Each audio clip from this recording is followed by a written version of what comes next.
Thank you very much. And it's you know, I cut my teeth in South Norfolk, so it's great to come from the heady heights of North Norfolk and the grandeur of North Norfolk back to reality in South Norfolk. So thank you, Rodney, and thank you for asking me to come and for you guys to put up with me for talking for far too long. The priority is I've got a beer and I've got a laptop that seems to be working.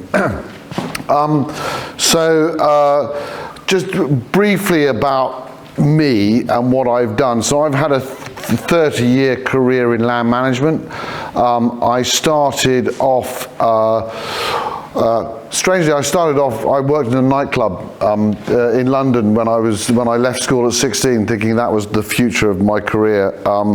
And then if I'd continued that, I don't think I'd be here today. But I rang up a friend of mine who had just inherited 3,500 acres in Sussex. And I said, can I come down? I need to get a bit of a break from London. And I stayed there for 5 years. And that Sussex estate is now is Net Castle. It's very different when I was there than it is today. But that was the start of me understanding those that work on the ground, those that own the ground, and those that try to influence those that own and work the ground. All of my career has been based on, and in my book, I dedicate it to those with mud on their hands and calluses on their, mud on their boots and calluses on their hands. For the reason that if I just said mud on their boots, someone said that might include land agents. So we wanted to remove the land agents out of it. Well, the people that actually work the ground, the gamekeepers, the gardeners, the farmers, the foresters, the wardens, the rangers, those people that really understand how the natural world works, but also understand food production and understand and just have an ability to recognize when things are working and when things aren't working, and being able to address it. So my career has been a gamekeeper, working in the woods, as a woodman, but not a forester, because I think there's a distinct difference. It's been pulling dead lambs out of ewes, it's been milking cows, it's been driving sugar beet harvesters, combine harvesters, ploughing fields, and shooting foxes, and everything associated to land management. And that's the basis of my 30 plus years of experience, giving me the ability to learn from others, but also try to influence in this moment of change. We have this moment of change where we recognize that we have climate change. Now, whether you want to say it's a climate emergency or it's just climate change, is two different things. We recognize that we have a reduction in nature.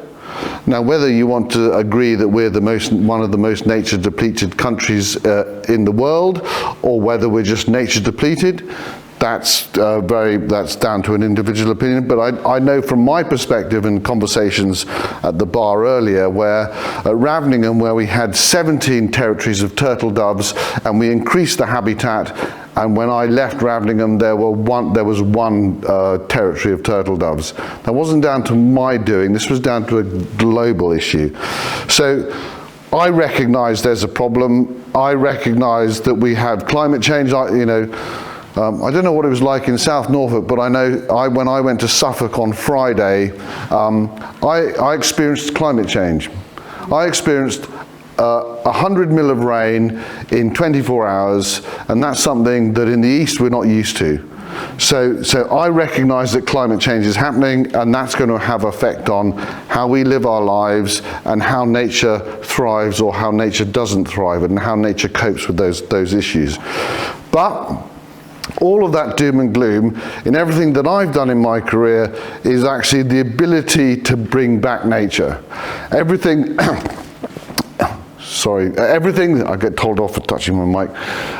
Everything that I've done, whether in South Norfolk, whether in Sussex, or whether in North Norfolk, shows that nature has this wonderful ability to bounce back should you give it the chance. We can still produce food, we can still build houses, we can still produce green energy, but if you make space for nature, in everything that you do, it has the wonderful ability to be, it's more resilient than you think it is. Anyway, so that's Holkham. That's just a really small part of Holkham. Holkham is 10,000 hectares, 25,000 acres in old money, and this is just a small part of it. I tried to find an image that's a snapshot. This is the Holkham National Nature Reserve. My frustration, I have the responsibility of looking after that. That has every designation you can think of, SSSI, SPA, Special Area of Conservation, Special Area of SP, I can't remember, SSSI, Ramsar, Nantra 2000, Area of Outstanding National Beauty. It has over 1 million visitors in 500,000 cars with 300,000 dogs. It's a challenge, it's a beautiful place, but in 5 years there, we've seen, I've got a board meeting in 10 days' time, and we've seen 80% of the species bounce back to what they were 20 years ago, or actually increasing. So in 5 years, it's very easy to make a difference. So that's Holkham. It's very different than South Norfolk. You have a lot more people here. You have a lot more cars and traffic jams and traffic lights, and but you have one of the best Indian restaurants Poringland has a really good Indian restaurant, and I managed to grab a bite to eat before I came here this evening. So there's a confusion in the language at the moment, and everyone has an opinion on what they want to call it. Regenerative agriculture. Everyone's talking about regenerative agriculture. Everyone's talking about wilding, rewilding, agroecology, organic, agroforestry, conventional.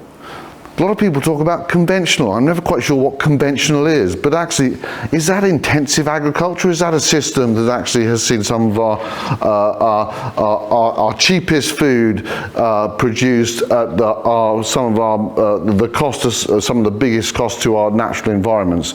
So I get frustrated with all these terms and of languages that can be very emotive and can make others feel slightly sidelined.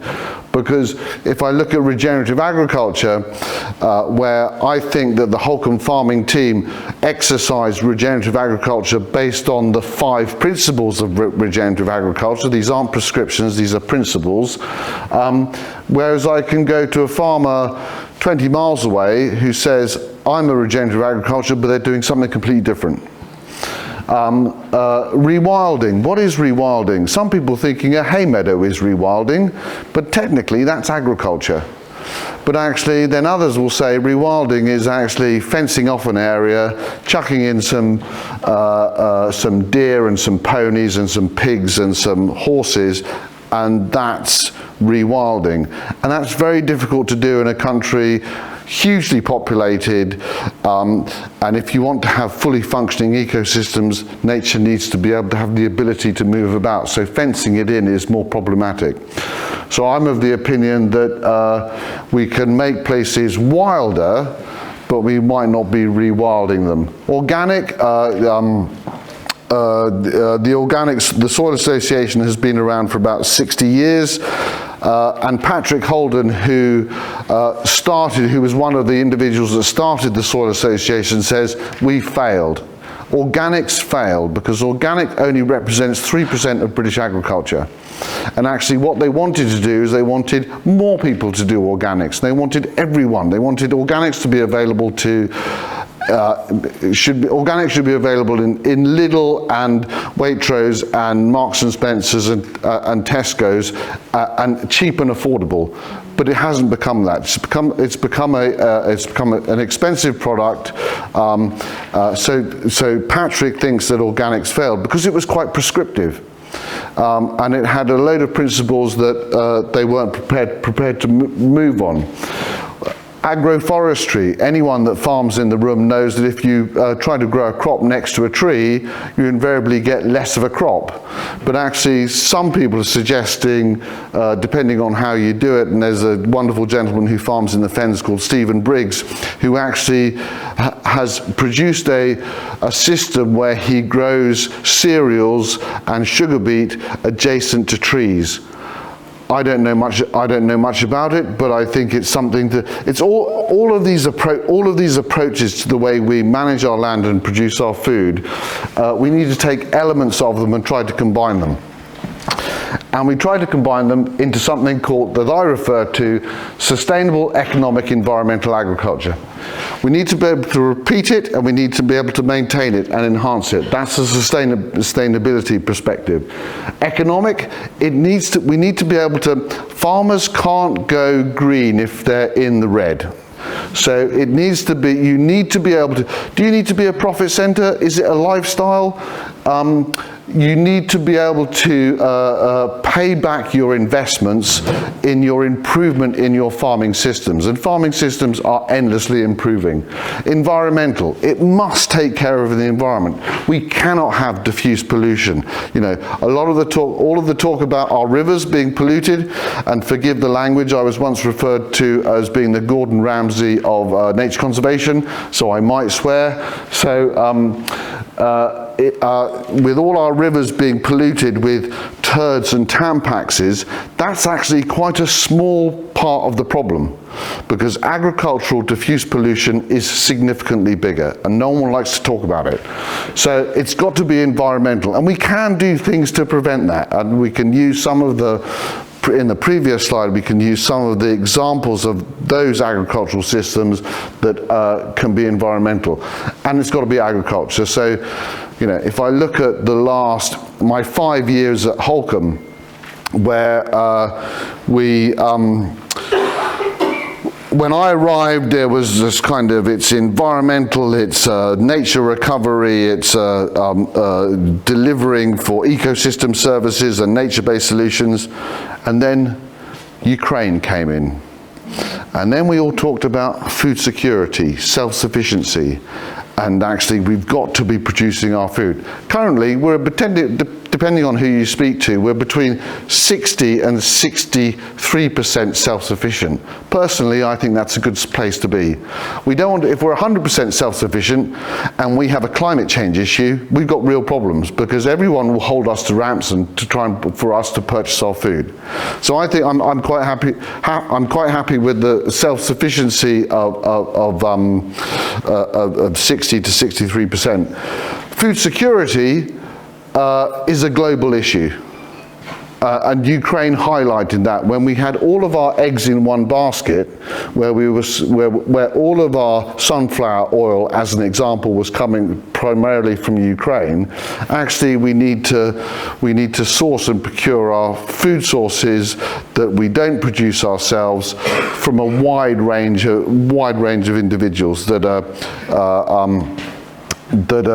can produce food, and we have good relationships, and there aren't sort of kind of global conflicts, which I believe all of these issues with wars and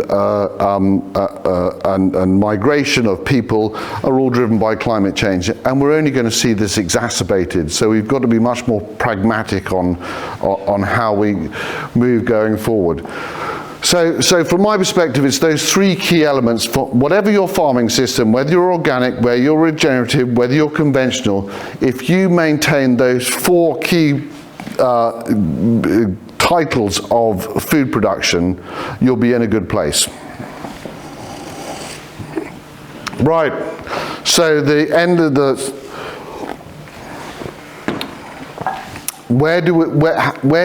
how do we utilize our land for the best for making space for nature? This is a slide from the food strategy, the Henry Dimble food strategy, on how the best way to manage our land. Land sparing is giving up land and taking land out of significant food production and giving it to nature. Land sharing is trying to do a bit of both. And these are examples from the Fenland farm. So the Fens produce 28% of our food. And then the Salisbury Plains, which is big, high-end, generally combinable crops agriculture. So it's trying to give an example of the two. So if we have land sharing with semi-natural land and high-yielding farm, and we split the two, we get species. You can, well, I don't want to go through the slide, but actually, fundamentally, the best result is a combination of semi-natural, high-yielding, and low-yielding farmland. And that produces the better result for nature. Why? Because nature likes diversity. Nature likes a range of approaches. If you put it all into wilding and you turn up with scrub, and scrub is a habitat that over time the policy has dictated that we don't like scrub, and effectively our hedgerows are scrub.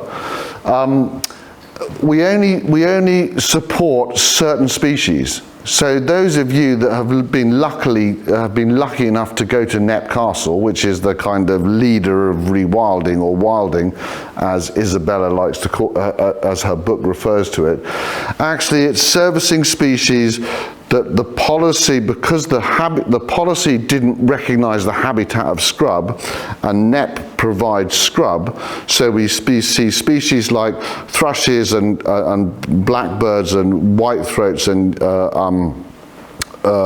blackcaps and nightingales and turtle dove, because we excluded that habitat from everywhere else. So Knepp is a wonderful example of all those. And if you ever go there, I recommend you go there in late April, early May, and the noise is phenomenal. The noise, the bird song at that time of year, when you're sitting next to the A24, which is a very busy dual carriageway, and you're underneath the flight path of Gatwick, and you can't hear the cars or the planes for bird song. That's a really, a real example of what's possible. But that's only servicing a range of species. So if you've got high-yielding farmland, and I think high-yielding farmland also has a responsibility to make space for nature, and that can be done, and I'll come on to that later on. But a low-yielding farmland, and everything that I've done, whether at Raveningham or at Holkham, where I've identified the areas of the farm that are too wet, too dry, are plagued by grazing rabbits, or under the shade of trees. These are areas where we can make space for nature. So if our yields are low, because the previous policy suggested that we should grow food everywhere, actually we can increase our average yields by growing food where we can grow food best, and in areas where we have less food production, we can make space for nature. So everything that I've done, and everything that I've done in my career, is to demonstrate the three compartment model, where you have a bit of everything, and you can have a wider benefit to a wider range of species.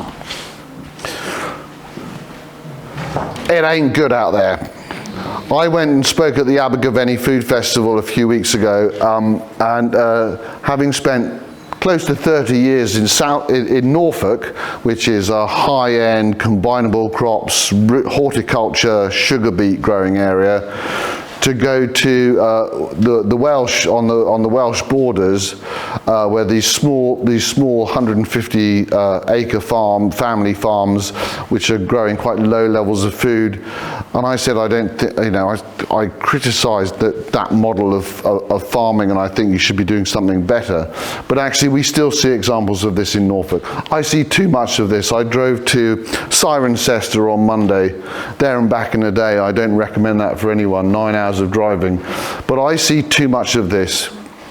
I put agriculture into three categories. I see the young, forward-looking, innovative, regenerative, organic agroecology farmers that are embracing and recognizing the need for change.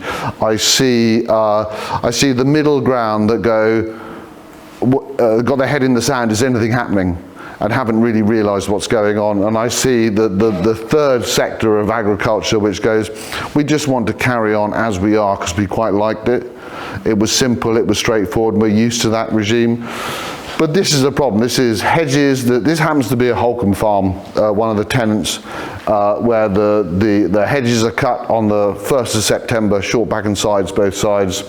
The soil is dead and lacks life, and there's it should be, good soil should allow water to infiltrate through it, but at the same time holding it. The algae shows that there's too much pesticides or residue fertilizer. This is everything that is wrong with agriculture in England, and there's too much of it. And that's something that we really need to address, and we can. And I think the policies that are, we've had a rather difficult transition. We're going through an agricultural change where when we decided, we made that wonderful decision to exit our closest partners, our closest traded partners, and we decided we don't want to work with you anymore because we're going to go global. Allegedly, vast numbers of British farmers voted to Brexit, thinking there were going to be better futures ahead. But fundamentally, it's this demonstrates that everything that was wrong with that common agricultural policy. Farming up to the hedges, short rotation, high input, lack of diversity, and we see in this transition, which has been rather clumsy, if I'm honest, but I'm seeing, if I look at the latest initiative from DEFRA for farmers to go into schemes that are better for the environment, they're starting to get the numbers right, because actually most farmers are driven by money. They're driven by income, and they and if you look at the history of agriculture, it's the same. That same principles applies. If you supply them with sufficient income, sufficient value for what they produce or what services provide, they will make the difference. So I think, based on the announcement that happened in September from DEFRA with the sustainable farming incentive, which is part of the environmental land management scheme, we will start to see less of this, because there's more money in growing flowers and looking after the environment than there is in growing cereals on your less productive land. Oh, wrong one. Lack of attention to soil. This was a farm that we took over from a farmer, which had this is a field of potatoes.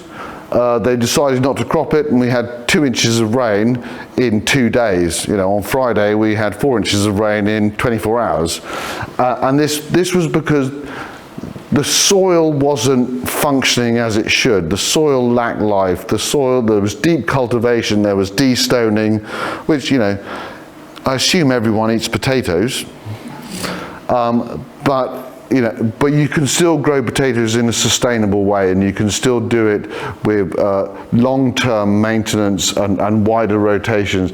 So I'm sure, based on the last 4 days of weather, there's a lot more of this, and I've seen soil flowing down the roads, and soil is the farmer's most important natural capital asset.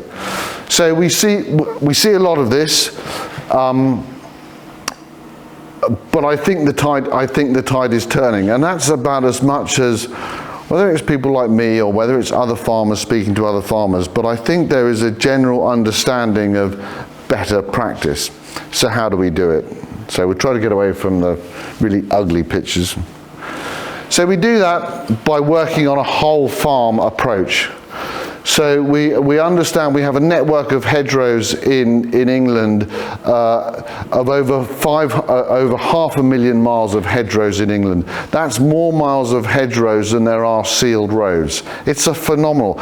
I'm sure we've all flown. We all don't like to say that we've got on a plane, because we know that kills the planet, but we've all flown. And when you fly into Gatwick, Stansted, Heathrow, and you fly into the UK, it's an amazing mosaic. When you go to Italy, France, Spain, Germany, estates, and you fly into there.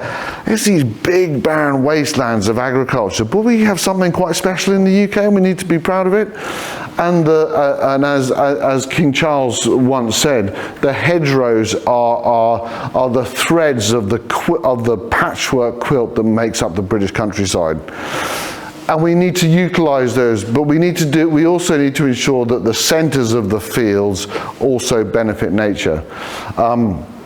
And this is just an example of incentives that have come through in the latest initiative, where you can grow legume crops.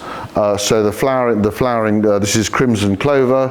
It's also got there's some samfoin there. I can see the leaves of samfoin.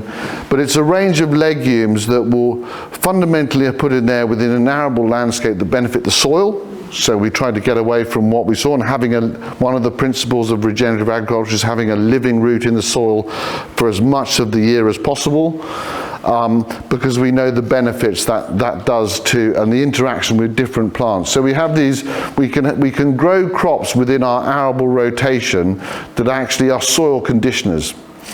And if we get it right, and some of the stuff that I work with, so I kind of work with government, and I either give them a hard time or I congratulate them when they've got it right. But actually, by creating incentives for farmers to grow crops and create a wider rotation, every farmer I've spoken to before, I need more rotation, I need other crops. And this is a wonderful example of another crop that actually will benefit the arable rotation of sugar beet, peas, barley, wheat, rape, by having this break crop. And any farmer in the room that has ploughed a field of grass knows what that soil is like. It's like chocolate. So you can have these rotations of legumes and grasses, but at the same time, these do amazing things for biodiversity.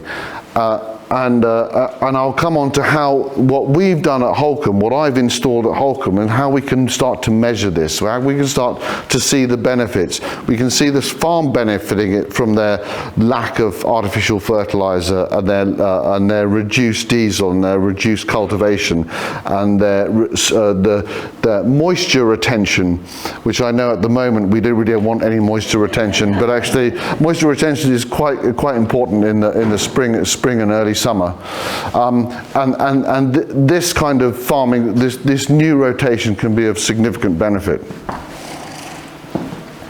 And then also understanding so we look at having, so the Norfolk four-crop rotation, everyone familiar with the Norfolk four-crop rotation? Allegedly it was the Cook of Norfolk was the one that invented it. Actually it wasn't, it was Turnip Townsend that actually should get the credit for it, but it was stolen by Cook of Norfolk. But it's actually, so the legume mix is a part of that, but also how we evolve and how agriculture becomes more understanding of other possibilities. And here we have an example of a summer fallow. Farming always used to have summer fallows, and they used to be, I once tried summer fallows at Raveningham following an intensive agricultural process. I ended up with a field of blackgrass because the natural imbalance was wrong. So actually we can change and adapt our summer fallows, and we can provide a range of plants of annuals that actually can provide all of the benefits for resting the land, but actually can give so much more back to it. But also when we've been measuring it from a biodiversity perspective, actually have significant biodiversity benefits. When you do, in the current scheme of making space for nature in the corner of unproductive parts of the field, that's great to a point. But when it starts to happen at a whole field perspective, and it takes place in a patchwork within the landscape, you can have significant benefits. We've done some measuring of when we have summer fallows that we've trialled at Holkham at no cost to the taxpayer, because we're trying to look to see what benefits they have. Actually, we see some of our pollinators and butterfly populations just go through the roof.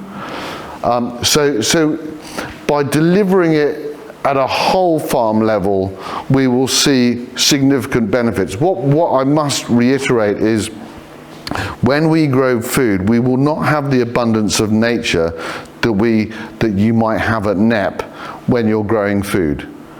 But we can have more nature when we grow food than we do currently.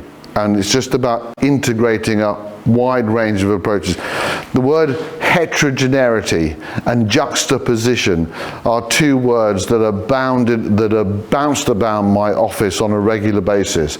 And those two words are really key. It's about a diverse landscape with a range of approaches that facilitates a range of species, thereby creating... I was asked, what are the KPIs of nature? The KPIs of nature are abundancy and diversity. Those are your key things. And you can only do that by having a range of habitats that sit alongside each other. And we can do that in a farm landscape. Interestingly, block cropping. I don't know if you're familiar with block cropping, where a farmer might have 1,000 acres and he might have 250 acres of wheat and 250 acres of barley and 250 acres of rape and 250 acres of maize. And he'll have them in blocks and he'll just move them around. That's block cropping. I don't have a problem with block cropping if you start to integrate something like this within it. So you might have 200 acres of this that rotates around the farm while still making space for nature in your unproductive areas. That comes back to environmental, economic, sustainable agriculture. So you can have that balance, and a lot of the time it's about those providing advice to make that happen. But there is a real ability to deliver this at farm scale. What does it look like? So this is a farm at Holkham that it's a tenant farmer. I put them into an environmental scheme that any farmer was eligible to. They had never done environmental schemes within their farm business. And I can't sell thistles, ragwort and docks to farmers, but I can sell this.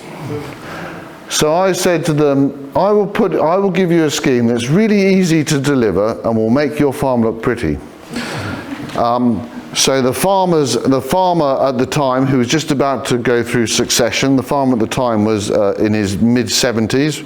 Average age of a British farmer is just under 60. He was just about to pass on to his two sons, who were in their mid-40s.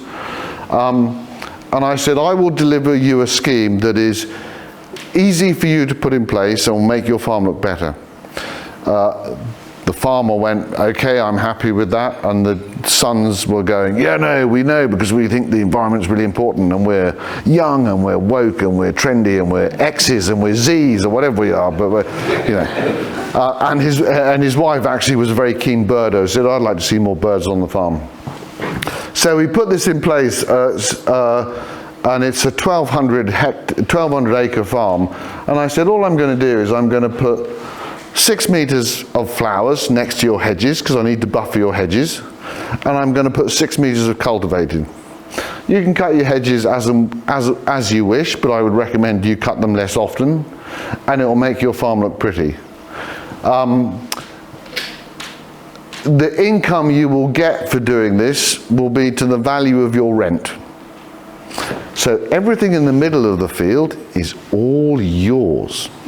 He loved that. He thought that was brilliant. And this is going to cost you very little to deliver. Coincidentally, he also has a microbrewery. So when he implemented this, and this was taken this summer, when he implemented this, and he's in his 3rd year, he has increased the sales of beer from his micro beer by 30%. Because as people go down what we call in Holkham the dry road, which is the long road from Fakenham to the beach, and you go past his farm and there's a sign selling beer, suddenly his farm looked attractive. Suddenly it was full of fields of oxeye daisies and poppies, and people were stopping to take pictures of it, and people were seeing his beer sign and were going into his shop and buying beer. So there were associated benefits to what he was doing. But it's quite tidy, and he's not offended by it. And I've had botanists and entomologists go through this, and we've recently just had a biodiversity audit of what we call the hinterland in North Norfolk, which is all of the farmland. And we know what is the most important habitat for that landscape. It's actually those cultivated margins. It's those rare arable plants, weasel snouts, corn cockle, pheasant eye, lady slipper. There are actually multiple types of poppies, prickly poppy, to name some. Corn marigold, corn cockle. There's a plethora of amazing plants that already sit there in that soil. And this has been sprayed and fertilized and plowed for years. It's amazing, within 2 years of giving nature some air to breathe, how quickly it bounces back. And it looks attractive. And he's happy with that. And when I put the scheme together, the farmer was happy with it. He liked the money. The sons loved it. The wife thought it was great. I was going to see more birds. The tractor driver actually handed in his notice and said, "I came to work to you to produce food." I had a conversation. I took him to one side. I went, "Get out of the farmhouse, just have a conversation." I said, "I will help you and I'll talk you through this." That tractor driver rang me up this week to say how proud he was of seeing people standing in the field gateways taking pictures of what he had created. He had taken ownership of what was happening on the farm, and he had fully embraced it because he was the one that was delivering it. He was deeply skeptical initially, and now he's the person that wants to make and put it in place. And that's, from my perspective, it's really important that all of the gamekeepers, gardeners, foresters, and farmers, it's those that work the land that need to get the recognition of what they deliver, and actually need to take ownership of it.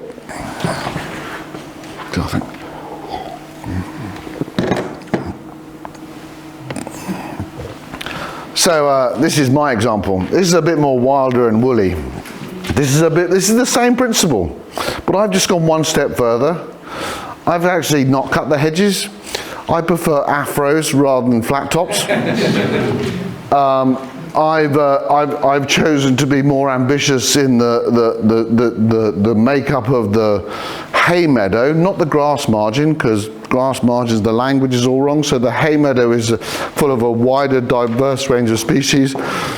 I'm less, although this is taking a slightly different time later in the time of year.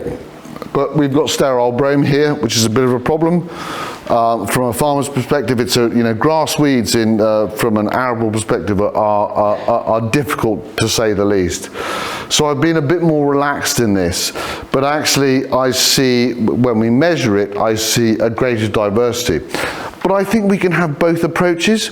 So I don't have an issue with his rather sort of rather manicured hedge cut every 3 years, lines of oxeye daisies and lines of poppies. They'll still deliver something. They'll still deliver significantly more than was there before.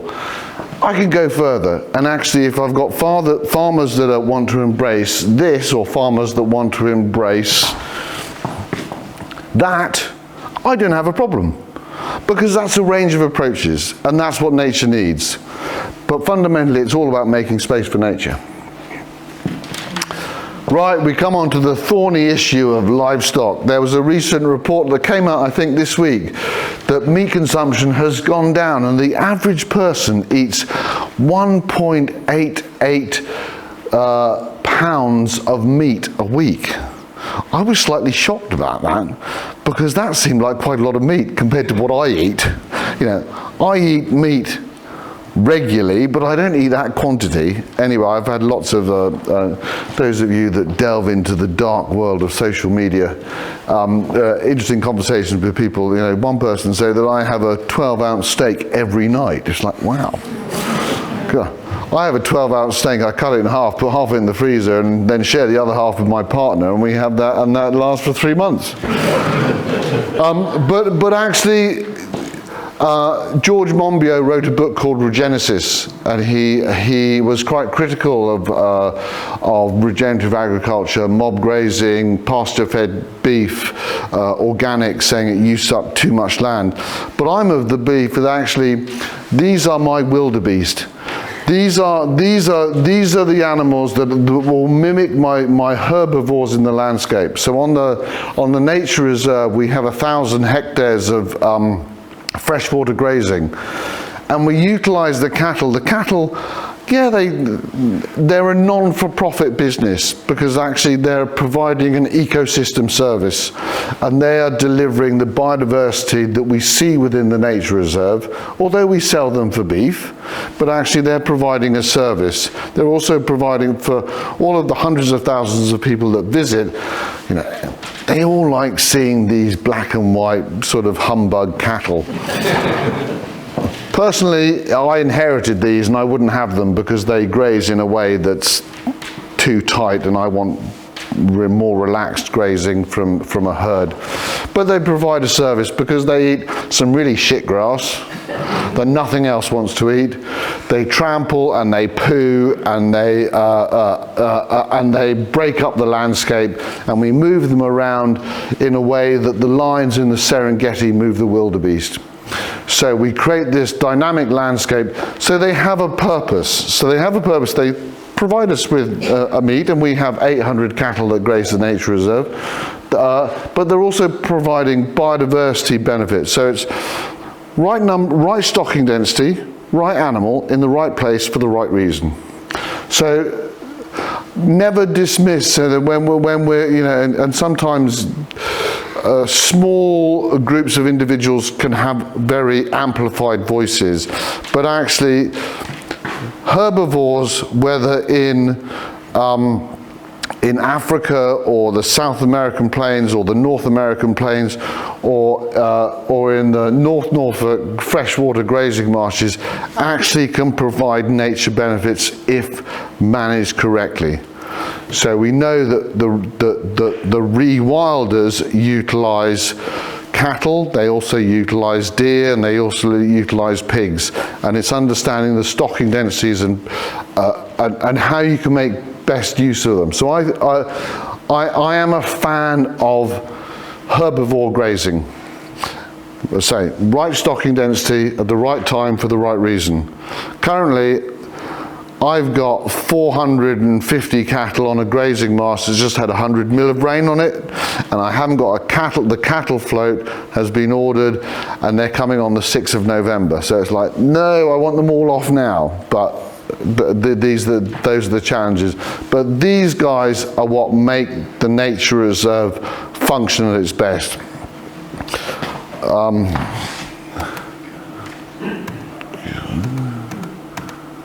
Oh, God. So the nature reserve, it's a national nature reserve, loads of designations that I talked about. When I arrived, we have sand dunes, we have pine woods, we have salt marsh, we have a beach, and we also have the freshwater grazing marsh. When I arrived, I asked the wardens at the time to drive me around. When you work somewhere for 24 years, as I did in South Norfolk, just up the road, I knew the place intimately. I knew every tree and every hedgerow. I knew exactly its conformation. I knew the species that sit alongside it. And going from somewhere that you know, you can explain to someone a tree in a hedge line, and they know, someone who's been there, and they know the tree. Going from that landscape to 5 times that and trying to get familiar with it.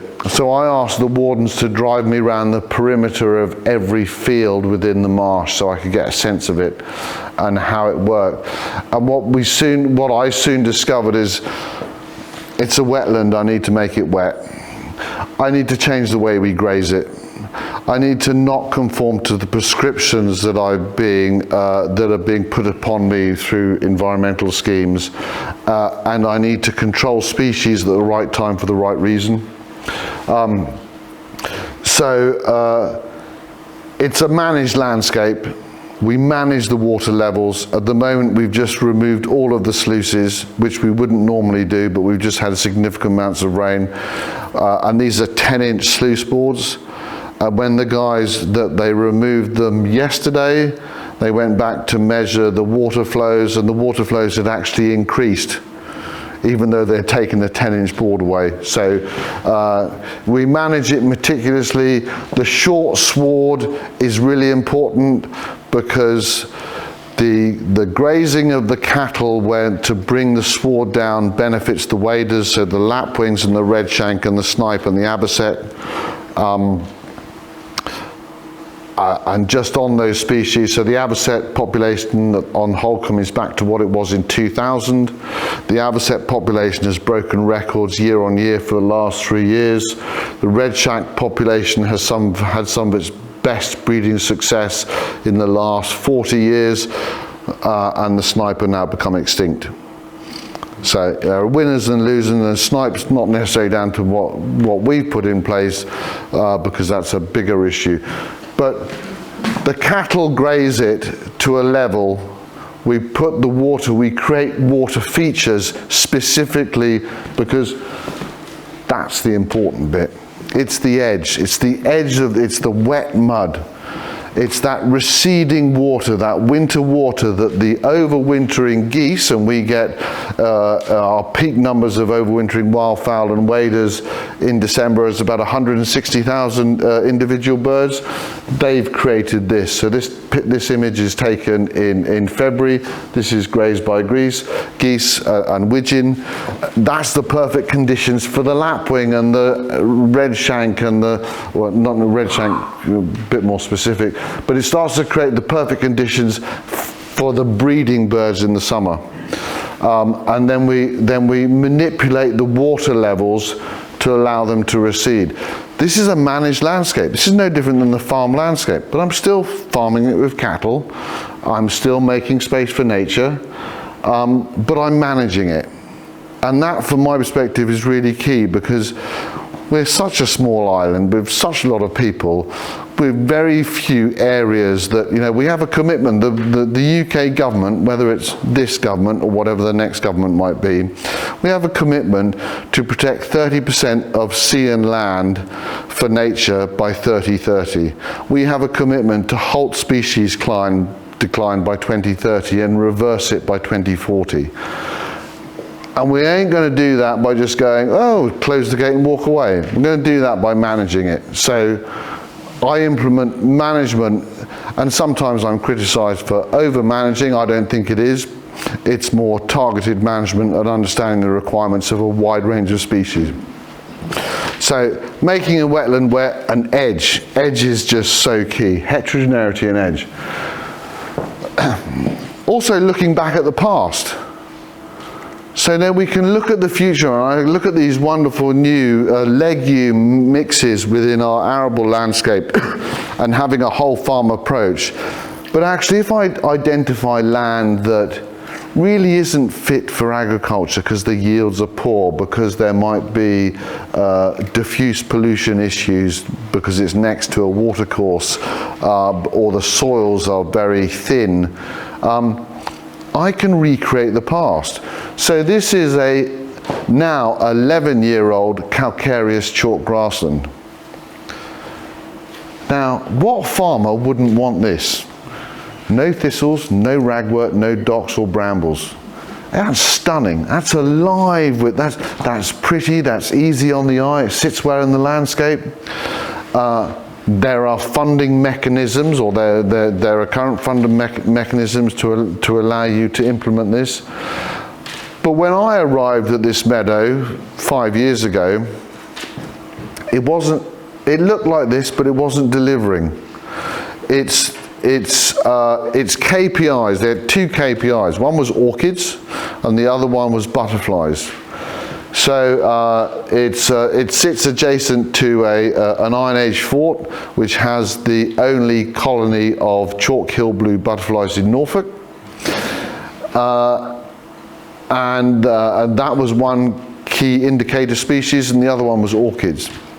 And when I arrived here, the farm were following the prescriptions from government, which was to cut and remove between the 15th of July and the 15th of August. Now, any farmers in the room know that this is a really shit hay meadow. This provides no value for your stock, and if you cut it and dry it and bale it into hay, you've just got crap. So traditionally, calcareous chalk grasslands were grazed by sheep in the winter, from November through to March, sometimes with cattle, sometimes with sheep. So I said, well, actually, we need to stop these prescriptions of cutting, removing, and burning diesel and time and tractors and compaction. We need to put sheep back on there. So we did that, much to the relief of the farm, because it was a real pain in the arse field, and actually just turning out 60 sheep for 6 to 16 weeks was a lot easier, because it had all been fully fenced. And the orchid count prior to that was 190. The butterfly count prior to that was about 6. Within 3 years, the orchid count had gone to in excess of 2,000, and the butterflies were across the field. Because the late grazing by sheep allowed the orchids to set their seed. I know any of you, and I'm really sad, and I look at the detail of plants, but if ever you look at an orchid when it goes to seed, and it creates a seed pod, and it just sits there, because it then waits for the right moment to go, have my seed. And I've watched bee orchids and their annuals, and bee orchids sit there, and it's kind of like seed tube, and it's like pure dust. And you look at it every day, and you look again, and suddenly you come there, and it's disappeared, because they wait for the right time. So by allowing that space and not cutting and removing, we allowed the orchids to spread their seed. The interaction between the butterfly and the food plant, so the food plant is the horseshoe vetch. Horseshoe vetch was everywhere, but where were the butterflies? Because the butterflies also have a relationship with an ant. Now, there are many types of ants, but it was an ant that would favour the conditions that might be related, and I don't know, this is anecdotal stuff, that might be related to the late grazing of the sheep. But whatever happened, the butterflies spread across the field. And we see a range of other butterflies, but actually those two species. So so we've lost 97% of our hay meadows in the last 100 years. We can put them back. So we have, I don't know who coined the phrase, and some of you might be old enough to remember whatever film. We have the technology. We have the ability to deliver this and recreate it, and to make it, if I was to take someone here who had remembered, someone 150 years ago that remembered the hay meadows, that patchwork across the country, and I took them to this meadow, I believe they still would have thought that's something that they remember looking at, because it was managed. So it's embracing the future, embracing the technology and the data, but also looking back at the past and looking at some of those techniques and what we can do. Another example of sometimes letting go. So I have I'm not under contract, but I can't talk about rewilding as far as Holkham's concerned, because Lord Leicester doesn't like rewilding. So we don't talk about rewilding, but I'm quite happy to make space for nature. This is a duck decoy. This was a duck decoy that sits in the middle of the Holkham National Nature Reserve, was there for hunting ducks 150, 200 years ago. kind of went to rack and ruin, was become unfavourable, and the ducks that would have been harvested and sent to markets in Norwich and London, those markets kind of fell away, and this kind of just started to do its own thing. We started to see the willow, we started to see that someone decided to plant some poplar.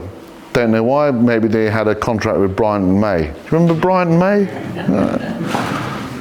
And we've seen some oak start to develop over time. What's happened here is we now have the largest breeding colony of Eurasian spoonbills in the UK.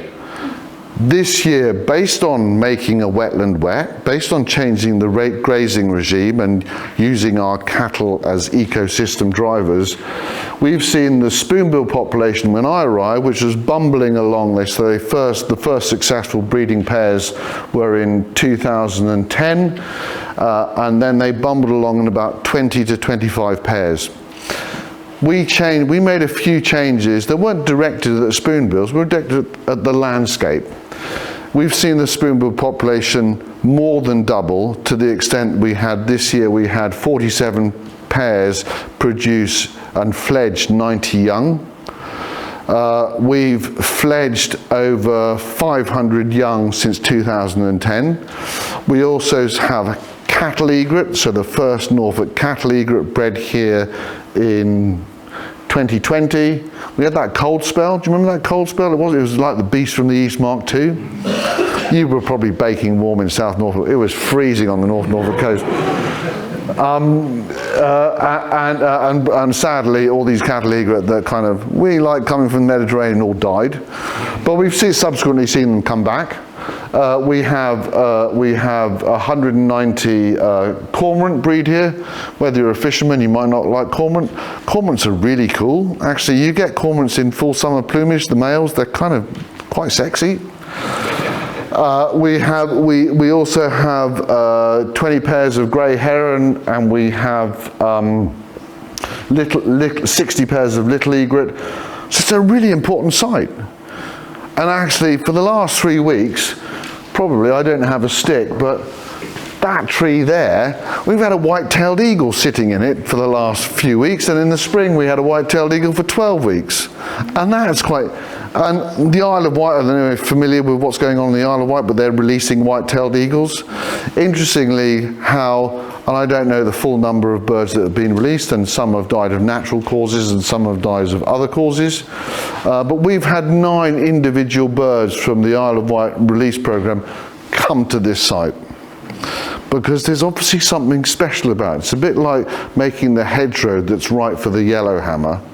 You create the shape and you create the height suitable for its singing perch, and you create the habitat and the density that's suitable for its nesting, and you create the food adjacent to it so it has a food source to feed its young.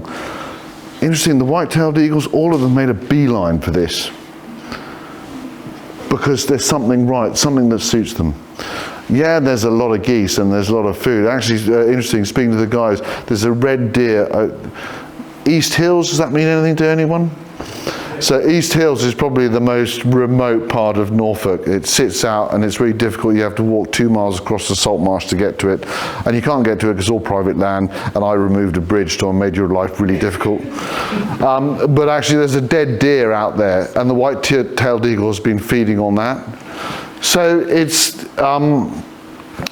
just a landscape. So it's a landscape that the white-tailed eagles have found attractive. And actually driving on Sunday, when it finally did decide to stop raining, driving down the back track, although I take my partner for drives, I think she's worked out I'm working on a weekend when we go, say, let's go to this part of the reserve, or let's go to that part of the reserve. And to see young families on their half term, and to see 4,000 pink-footed geese get up and a white-tailed eagle swooping over them in front of it. That's kind of a magical moment. That was kind of, it's what nature should be about. It should be about experiences, and I talk about nature moments, but I won't go on to those. But so if we take our foot off the management pedal, it's amazing how nature can find its space and how habitats can develop. And we look at habitat adaptation for species migration. This is probably a wonderful example of that, where you've got something that was created for the hunting of duck, has been let go, and is now probably one of the most important sites nationally, if not nationally, for herons, egrets, and who knows, could be a future nesting site for white-tailed eagles. The wilding thing. This is salt marsh. That's East Hills. That's you can see it from the coast path between Stiffkey and Wells. Technically, you can't go out there because that's private land.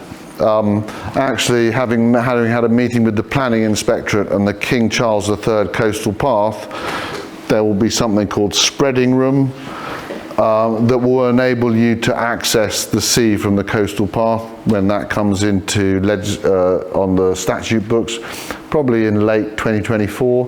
But at the moment it's private land. These are samphire beds. This is in the biodiversity audit, the first tranche of the biodiversity audit that Holkham helped fund, but also a range of other landowners on the North Norfolk coast, plus Natural England and Norfolk County Council, said that these salt marshes were probably some of the finest in Europe. They were most diverse and the richest. Why? Because I had the RSPB Northwest team come and visit me a couple of weeks ago, and they have salt marsh, and their salt marshes are grazed. They're grazed by sheep. The farmers sell their sheep as salt marsh grazed sheep. But the richness and the diversity of their salt marshes weren't a patch on these. So although I'm not allowed to mention the word wilding, this is probably the finest example of it. We've totally removed agriculture. We've totally removed food production. It wasn't very economic food production, and actually how it's become very special. So we know people, every time I go to Burnham Markup, anyone been to Burnham Markup? If I go to the fish shop at certain times of year, there are vast piles of samphire, and I know that someone's been out there on the Holkham marshes collecting them. But we kind of turn a blind eye, because actually they probably don't go to here. You can see this is pristine, and by removing the bridge, which I did a risk assessment, and I discovered that the bridge onto the salt marsh was a health and safety risk, so I had it removed. I don't have the problems of the National Trust, because when they remove a bridge at Stiffkey, the whole world kicks off. And actually, I've seen the path go to the width of this space, if not wider, reduced to nothing, because there's less footfall. And I've just made it less accessible. I'm not preventing people, we can't police it, and we let locals can navigate it because they know where to go and which creeks and low tides and things like that. But it's amazing how quickly it changed, and nature, I live in Burnham Thorpe, and the council decided to tar and chip the little lane that went to the church. And I was kind of rather upset that all of the greenery in the centre of the verge that was there, and the bits of grasses and plantain and the odd daisy would grow in the centre of it. It was kind of rather attractive and romantic, and maybe I'm too sentimental. And then they came and tarred and chipped it, and it all looked amazing. And the North Norfolk elite thought it was wonderfully clean and neat and tidy. That was done 3 years ago, and nature's just gone, fuck you, and has all come back up again. It's all there, right in the middle. So you give it space, and it's amazing how quickly it comes back. So that, I think the Holkham salt marshes are probably an exemplar of actually when you completely non-intervention what it can do. But we've got to manage it. We've got to manage it in some way, whether I'm excluding access, whether I'm creating access, whether I'm cutting hedges. That hedge has nothing to do with me. Or whether I'm dredging out a dike, or whether that hedge is cut, it's a ravening, that's a South Norfolk hedge. That's a North Norfolk hedge, that's a South Norfolk hedge. That hedge is cut every year, was cut every year. You wouldn't think so, but actually if you manage it and you manage it sensitively, you can actually accelerate the progression of change and the ability for nature to colonize. So we've seen, I must admit, I dig out dikes. Now, is anyone in IDB here? Thank God for that. As an internal drainage board. So I sit on the Holkham internal drainage board. The great thing is there's only one person on the Holkham internal drainage board, and that's me. So when I arrived, this was on the year I arrived, and the dikes were being dug out. So I put the question to, why are we digging out this dikes? And we have to fill in we have Section 35 approved body status to manage the triple SI from Natural England, as do RSPB, Wildlife Trust, Natural England. Well, Natural England have, of course, they have consent for their own sites. National Trust and a range of other organisations get permission to manage or get consent, unconditional consent to manage triple SIs, and Holkham is one of them. So they had put in a scheme of systematically digging out the dikes, and I said, well, why? It's a bit back to the hedges. I'll cut a hedge when it needs to be cut, and I'll dig out a dike when it needs to be dredged. And purely because I want to, if I think that it's affecting the flow, and actually, I don't know, so we've just done a re-meandering of a river, 5 kilometres of the Stiffkey, which has just been an exciting moment. This week it was connected to the floodplain for the first time in 200 years, which is quite exciting. I got a lot of grief from Fergal Sharkey today on social media saying, well, what benefits based on all the extraction and pollution? But actually, the connection of the river, and I'm sorry for digressing, the connection of the river and letting it overspill onto the floodplain allows it to get rid of its phosphate.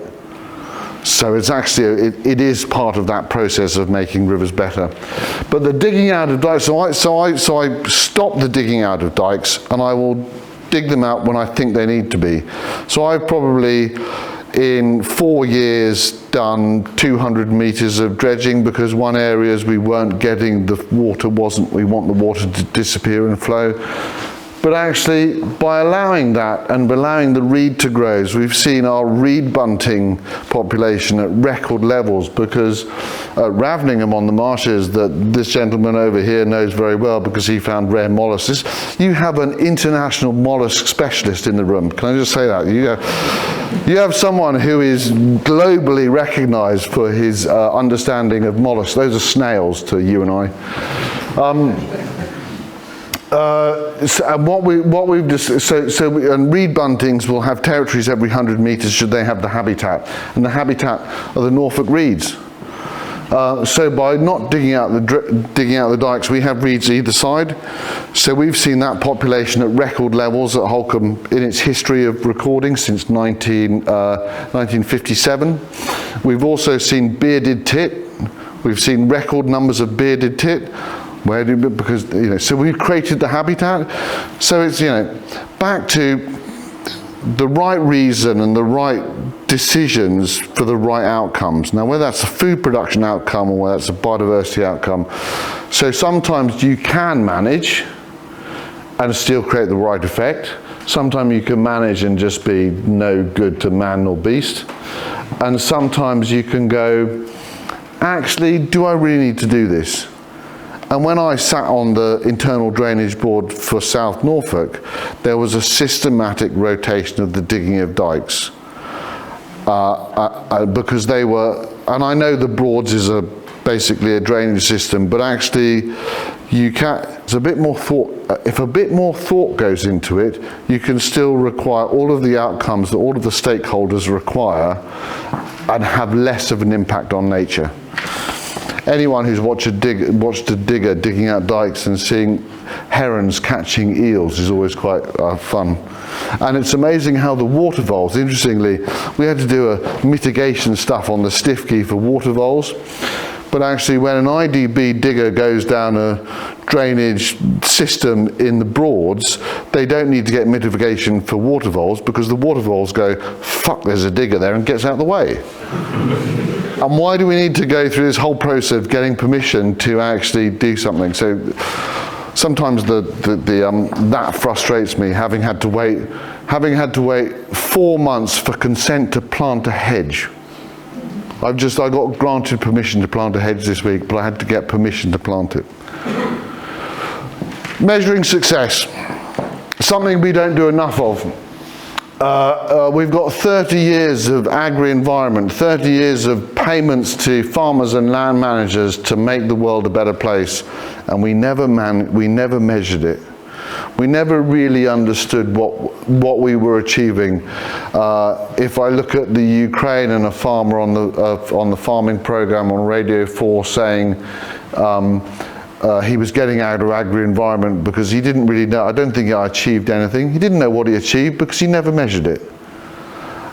I have been speaking to the civil service and the DEFRA ministerial team to try and ensure that we get some sort of process for farmers to be able to measure what they do. As part of, when I arrived at Holkham, the nature reserve team weren't allowed off the nature reserve, and I said, as director of conservation, no, I want you to measure farms. I want you to understand what's going on, and we're going to change what we do on farms, and we're going to see the difference we make. Whether it's a good difference or a bad difference, but we're going to see the difference we make. They were already measuring the nature reserve, so that was a lot easier. So when we make the changes, we can see the differences. And I have an advisory board meeting for the nature reserve coming up next Friday, and we've done a traffic light system of the species that we regularly monitor on the nature reserve, and we've done green for increasing, we've done amber for kind of maintaining, and we've done red for decline.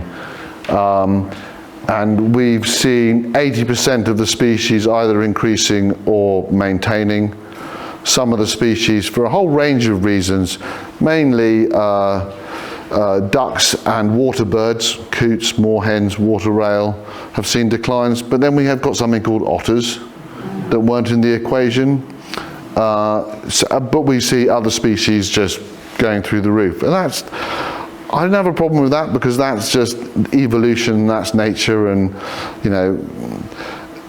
and species have always excelled and declined and increased and become extinct. Yes, I know humanity has accelerated that to some extent, but we can't manage it if we don't measure it. Oh God, I can't get the hang of this. So what we've done, what I've created with the team at Holkham, is we've created a really simple management tool. And we've measured 5 different elements of natural capital. Natural capital, everyone goes, well, what the fuck's that? Natural capital is basically everything within the environment. That's the soil, that's the air, that's the water, that's the biodiversity, but it's also the landscape value. That's the intrinsic value of how it looks. That's quite a difficult one to measure, because what I think might be good, you might think is not so good. So we need to, we're kind of working on that. So we've got the five different elements. We've subdivided them. We've utilized existing metrics already out there. So VEST score, Stuart will know what a VEST score is. That's a visual assessment of your soil effectively. We can all count worms. If we dig a spit of a 2 by 2 by 2 and we break it apart, we can count the worms. We can measure infiltration. Whether the water goes through it or doesn't. We can do birds, bees, butterflies and bats, that's easy, that's already there. Or transects, we can do grass and flora using quadrats. So we can use all, green cover. Air quality, I can go online at any point in time on any day and measure the air quality on the North Norfolk coast, because that data is regularly out there. So we get these 5 elements, we break them up into 20 sub-elements, conveniently. Each one gets a score of 1 to 5. We have a booklet, we have something in the back room which tells you how to measure it. I went to, so soil organic matter, I went to visit a farmer in Dorset, and on the similar soils to Holkham, and I said, what's your soil organic matter? And he says, 20%. I nearly fell over. It's like, whoa, I don't know anyone that is farming that has 20% organic soil organic matter. I said, when are you measuring it? He said, I'm measuring it the second week of June at 5 centimetres. Well, that's, of course you're going to get an amazing score at that time of year. So we set out a standard where you'll get try to get a consistent measure of soil organic matter at between the middle of February and the middle of March at a depth of 30 centimetres, because there's more continuity in that management, in that measurement. So that then translates, and I've done a deal with a corporate. So a private funder has paid Holkham for land use change, and I've said to them, I'm not going to sell you carbon because I don't really understand it, and I think I'm slightly nervous of that whole thing. I'm not going to sell you biodiversity uplift. I'm going to sell you an amazing story. I'm going to sell you a story of success, and you've invested and you've made the world a better place. But I'm going to measure it in a way that is easy for you to translate to your boards or your trustees or your customers. So what we've created when we measured the area using all these metrics, and we're doing these on multiple areas on the estate, we then have an EPC style measurement tool. So all of you know what an EPC score looks like, because all of you are very grand South Norfolk homeowners, and you all have an EPC rating on your house, but you also have an EPC rating on your microwave and your cooker and your washing machine. So you're all very familiar with it. It's like QR codes. Before COVID, most people go, what the fuck are they? Now we all know what they are. So we're all very familiar with an EPC rating. So we create an EPC rating from E to A, based on the score we get in the centre. So on the area this corporate has invested in, where before we did any management, we got a score of 28. It was a rather poor bit of crap arable land that sat on its own, that shouldn't really be an arable, and next door to the nature reserve, also next door to the coast road, which 6.5 million people drive down every day, so wonderful opportunity for the corporate.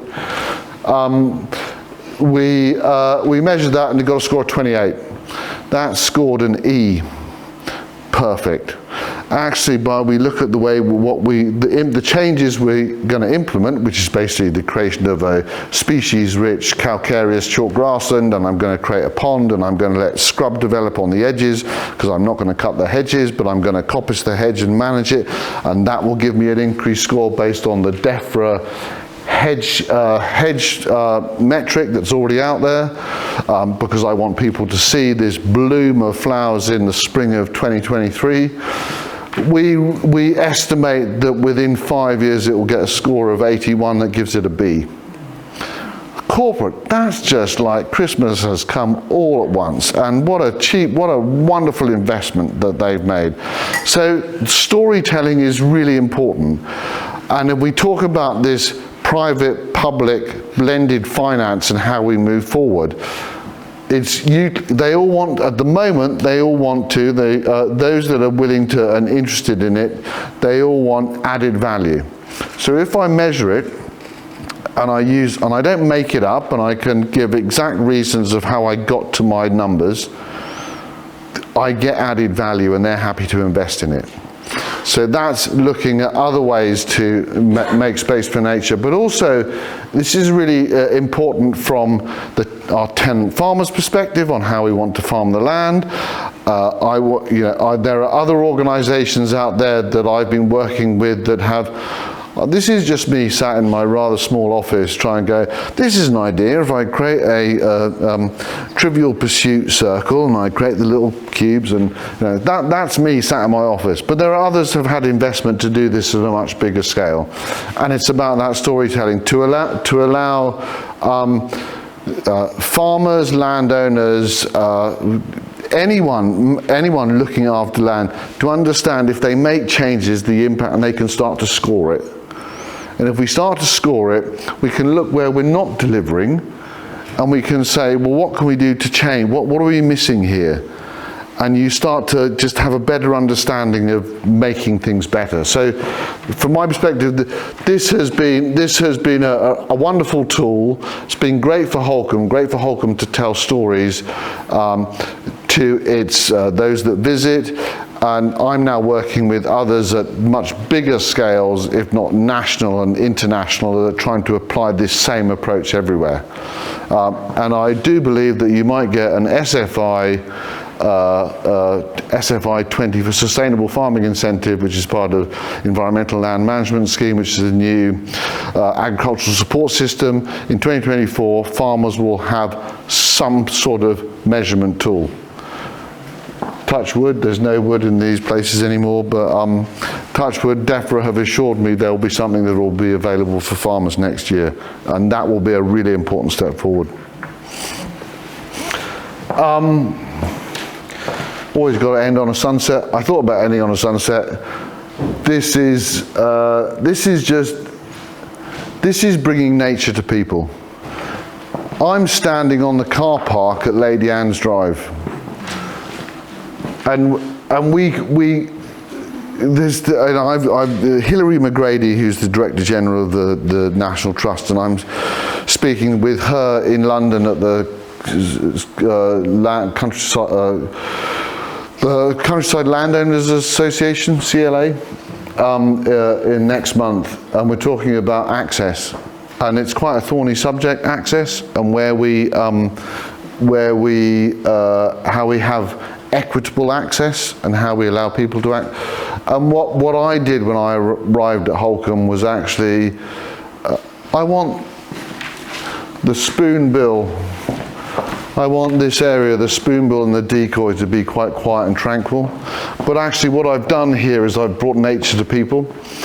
So when people get out of their cars, this is what they see. I saw something similar to this today. It was a bit foggy this morning, but we've got pink-footed geese and we've got widgeon that graze within feet of you. And these are historically quite flighty birds. We've got grey partridge. A lot of people haven't seen grey partridge. We've got grey partridges just sit around with their chicks and nest on the side of the car park. So engaging people and bringing nature to people is also a significant part of it. Everything that we're doing on the North Norfolk Coast Landscape Recovery pilot, which we're working through, which is the top tier of DEFRA's Environmental Land Management Scheme, is actually how we have greater equitable access, so everyone gets to experience. Because I love the beach. The beach is amazing, but I think this is more amazing, and I need to bring it to people for them to experience it, because then they value it. And finally, because I get the sense someone's coming closer and closer, and I can talk forever, and everyone's got to piss off at 9:30. I wrote a book about it, and interestingly, that picture was the front cover of my book. This has been, so I didn't set out to write a book.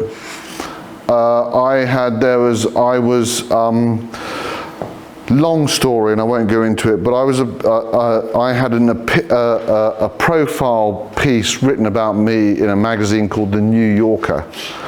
And I spoke to Holkham and I said, do you mind, I've only been with you 2 minutes, but this magazine wants to write a profile picture on me, and they go, never heard of it.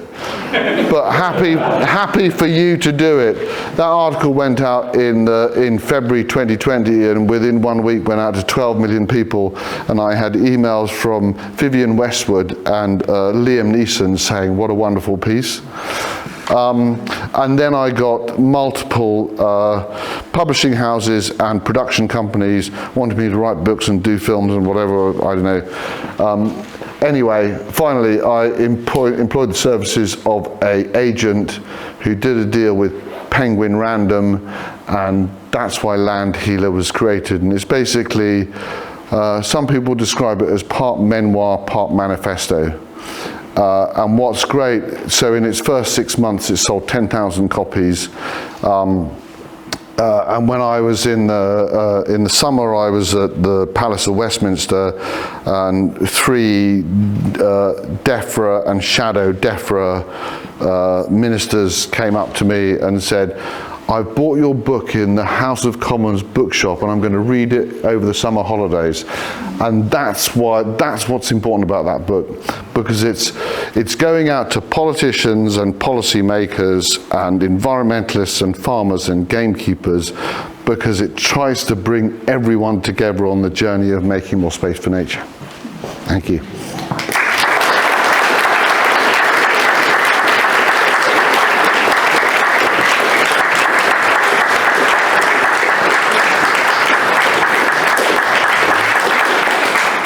I'm very pleased they invited you. I'm really pleased you accepted it. Last February I was doing the oil seabird beach survey in the East Hills area, and I was cursing the wildfowlers for removing that bridge. That was me. But it sounds to me, sorry about that voice, I lost my voice actually. It sounds to me that we've got a pretty good idea, we're getting a better idea as time goes on, what we've got to do. It requires a bit of a change of mindset, and when it comes to farmers, we've got to make it worth their while. Yeah. I think for questions, I think we'd probably go to 15:15 if we want to. So I'll throw it open, yes? Okay. Can I just ask, I don't know how long you're going to be at Holkham, but do you build capacity? Forever. Forever. But when forever finishes, do you build capacity so people can carry on with the work you're doing, so there's not a sudden change of vision for how things should be? Do you feel that there is that continuity, that what you're doing is working, that continuity will continue because the right people are going to be in place? So 24 years at Ravningham, you put things in place, and I'm very grateful for Sir Nicholas Bacon for allowing me to do what I did, and having Derek recording what I was doing and seeing that increase. And we did it at quite a kind of amateur level, and I learned from that to then go to Holkham to do something very similar, but just at 5 times the size. Have I been back to Ravningham? No.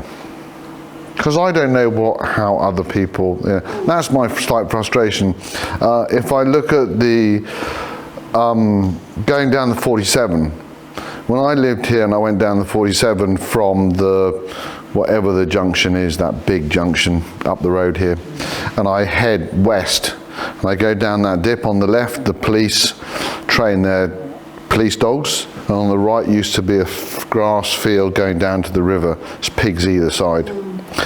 That was agri-environment, and it changed. And trying to understand that actually some things need to be there for longer or forever. So I don't go back to Ravningham because I don't know how that's changed. But I think from a Holkham perspective, what I've demonstrated there is, because we've managed to track the changes and we do regular reporting, and so that everyone understands what we've achieved, and these go into archives. I believe that those that take it on will be given the, I don't want to call it the Jake Fiennes manual because it's not my manual, but will be given the manual for these are the reasons. So you, from my perspective, having just done a 45-page report to the advisory board on all of the species, all of the reasons, all of the actions of what we've done and the outcomes, you've kind of you prove your point. And I've had 3 offers since I've been at Holkham to go elsewhere, but try and better what I do now. So no plans to go anywhere soon. Somebody there. Yes, so Carol, yes. What do you do about dogs? I take my dogs on a sunny afternoon and onto the beach. No, what I've done about dogs, so I put in seasonal dog restrictions at Holkham. We now had 3 years, and that was you don't just put dog restrictions in an area that everyone says we want dogs, we love dogs, we love the pooch pound is like good money. So when I identified that we had seen significant impacts of dogs to shorebird productivity along the coast, I suggested that we put in dog restrictions. And what I did is I did a 12-week consultation to all of the stakeholders. This consultation went out to 40,000 people. I sat on the National Parks Review, which is 24% of England, and when we went out to consultation, we got responses from 3,000 individuals. When Holkham does a consultation on dog restrictions, we got responses from 3,000 people. That's how passionate it was. And if you construct a questionnaire in a manner that actually gives you the result you want, but everyone was consulted. So we fundamentally got the mandate from all of our dog walkers and all of our locals and all of our visitors to implement dog restrictions. We then employed seasonal beach wardens, not to be police, but to help guide people and inform them where they can take their dogs and the reason why they're being in place. To that point, having just got the reports in the last week of what happened at Holkham this year with the 3rd year of seasonal dog restrictions, we've had the greatest fledgling of Little Turn in Holkham Bay, where 800,000 people go every summer. The greatest fledgling for 3 decades. We've had the greatest fledgling for ring plover and oyster catcher in the 3 years of the dog restrictions. And who are the first people we contact? The first people we contact are the dog owners to say thank you for adhering to our restrictions because you made this happen. To that point, that dog owners start calling out dog owners in the restriction season saying you need to protect our wildlife. So yeah, I might not, luckily I have a firewall, so I didn't get some of the hate stuff that probably came because I was putting in dog restrictions, but fundamentally we brought everyone on board. It's working. No, it is. We have proved it's working. We have proved it. So, with the King Charles III Coast Path and the meeting with the Planning Inspectorate, the Coast Path basically says I don't have the ability to put in dog restrictions. So I've requested that I still have that ability to put in dog restrictions to maintain, and I had to prove to them that it is working. So yeah. A number of wealthy people in business will holiday, and your land is highly visible to them. So I'm intrigued by the sort of the corporate investment in making space for nature. But is anybody helping smaller landowners or farms on a much smaller scale to be put in touch with people who want to invest in Frustratingly, I was supposed to speak to a group of farmers in Suffolk on Friday. I drove 70 miles to South Suffolk on Friday. I drove across grass margins and farm tracks to get there, but the farmers that live 5 miles away couldn't get there because of the flooding. To talk about exactly that, how they need to communicate and engage with private investment. And you need to understand what is relevant to your local area and what is relevant, what corporates will find attractive. And you need to use a whole different way, it's a whole different form of language. I've sat in meetings with venture capitalists and this is a 20-slide deck. They only want a five-slide deck in 15 minutes. And if you pitch it right, they'll give you £1 million. Like that. I got £1 million in 15 minutes because we made the right pitch. So it's trying to explain to farmers that actually it is possible for all of you, not everyone, but all of you to do that. And I gave the example, Knepp Castle. If you had been to Knepp Castle 30 years ago, it's horrific. It is the grimmest place on earth. It's full of people, full of cars, airplanes, pretty, topsoil of that, really grim. And look what they've created. And they create the ability for investment because they create a story. And I think, from my perspective, it's the added value and the storytelling that the corporates go, yes. And farmers and land managers, we require really small amounts of money in comparison. I'm getting peanuts for creating flowers from a corporate perspective. From my perspective, it's like, whoa, this is like really a lot of money, but it's actually really small amounts of money. So I think it's available to everyone, and it's just how you sell your product. And it's easy. It is easier. I granted it is easier for me because I'm on the North Norfolk coast. That sounds like the biggest lesson for today. Anybody else? Yes. Jake. Sounds like you've worked with pretty enlightened landowners who are happy to let you do some cool stuff. Given that some, or the majority perhaps not so enlightened, do you think a bit of stick as well as carrot should be applied to, well, basically scale this to a point where everyone benefits and not just the individuals making decisions on this? So that stick is coming now, because where they were getting £200 a hectare for growing wheat, that's disappearing. They're now currently they're getting £100 a hectare for growing wheat, and by 2027 they will be getting nothing for growing wheat. But you can get £700 a hectare for growing flowers. Now, when I spoke to 1 million hectares last Friday of private landowners, and I'm saying, I don't want to talk birds, bees, butterflies and biodiversity, because they're not interested in that. Talk bottom line. This is a business decision where you have been growing food at below economic productivity. You should be growing flowers. That's a business decision. So the incentives are there. So I'm lucky I've worked with some very forward-thinking landowners, but those landowners are influencers to others. So that's why when Holkham puts on an event with some very swanky big banks and big legal firms and big accountancy firms that represent all these, and I get to sit in front of them and I go, this is what to do. That's influence. So when I sit in the CLA conference with 2,000 people in November of private landowners, I get to influence them by telling stories like this. And that's amazing how you can affect change through influence.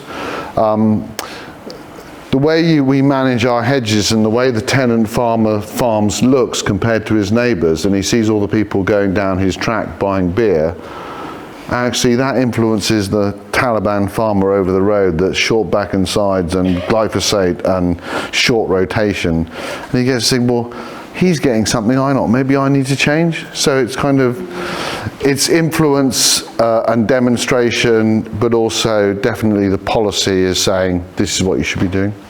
Well, we've got time for one quick question. Yes. How do you personally feel about organic food production, and do you ever see it gaining ground? I think organic food production is great. The principles are great. The ideology is great.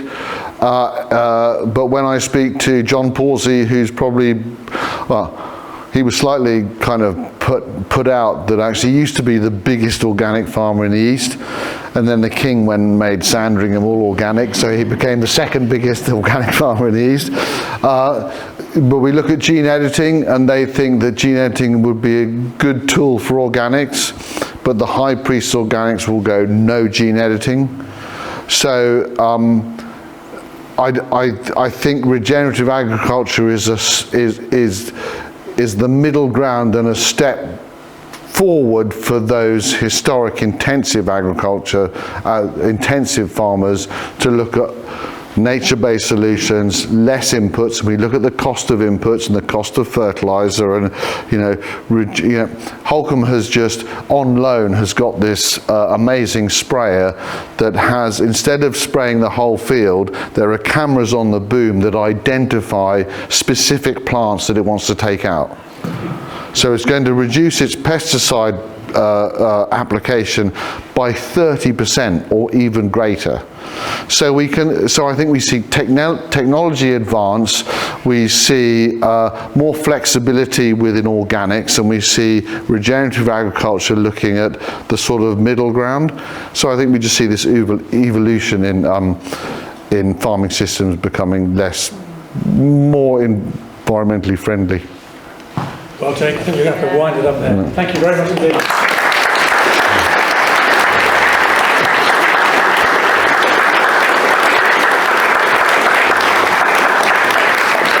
Thank you for coming. Thank you.